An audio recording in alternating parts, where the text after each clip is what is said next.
Shalom to Arutz Sheva's Soffer. Hi, Yoni from AIPAC 2014 in Washington, D.C. So we're summing up the news coverage of AIPAC Policy Conference 2014 in Washington. You and Chezkiah were there on the scene. Well, our experience at the record attended conference this year was for some 14,000 attendees. Our experience began outside the conference hall with a demonstration, a very small anti-Israel demonstration. We interviewed a number of pro-Israel activists who chose to remain outside of the conference specifically in order to counter-demonstrate against a dozen or so anti-Zionist demonstrators. What was interesting was that we moved from there, from a group who were sort of protesting against the anti-Zionists and calling for sovereignty over Israeli sovereignty over Judea and Samaria. We moved from there into the conference. We heard from a wide variety of speakers, including from John McCain to John Kerry to today Benjamin Netanyahu. And I think that sort of experience was enlightening insofar as it showed just the variety of opinions and kinds of people that AIPAC brings together. For example, just 2 nights ago, one of the closing address was given by an African American pastor who led a whole almost a show of support by Christian Americans for Israel. We've spoken to Orthodox rabbis, we've spoken to secular Jews, religious Jews, Christians, unaffiliated people, and that for me has been the central aspect of AIPAC. It's bringing people together from all sides of the political and religious spectrum, and that's actually something which all the speakers really were keen to emphasize. It's a bipartisan and universal pluralistic event in support of Israel. And one of the highlights of the event, maybe the main highlight, was of course the speech by Prime Minister Benjamin Netanyahu. Right, well, we just came out of Netanyahu's speech now.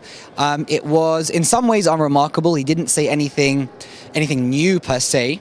Some of the other journalists here noted that he appeared a bit fatigued, a little bit tired. I mean, he has just come not that long ago, really, from Israel. He's been in a series of marathon meetings with the American president, vice president, and various other dignitaries.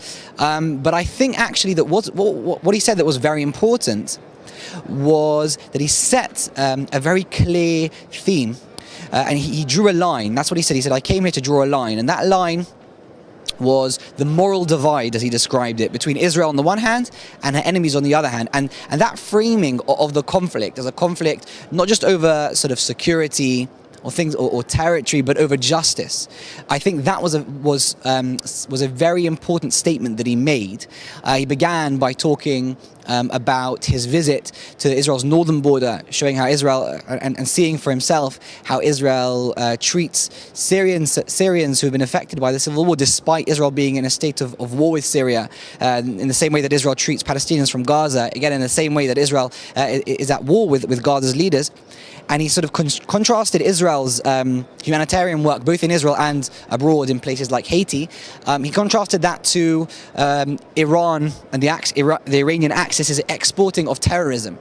And he said that, and he sort of moved on, and he essentially used that divide, that moral divide, to challenge the Palestinian Authority. And I think that was a very important, in fact, that was, I would say, the central aspect of his speech. He was saying, he framed the negotiations as a challenge for the Palestinian Authority, as opposed to putting Israel on the back foot. He said it's the choices that Mahmoud Abbas makes will define whether the Palestinians find themselves on the right or the wrong side of history. And that's a point I think that was very, very powerful. So would you sum up this event as a very, very powerful expression of support for the state of Israel? Well, yes. I mean, there's no doubt that a conference of this size, 14,000 people, 2,300 students, well over 600 rabbis, dozens or even hundreds of other religious, political, community leaders from across the country and also from outside of the US coming together in this way in a show of unity for Israel. I think it's something which really demonstrates the strength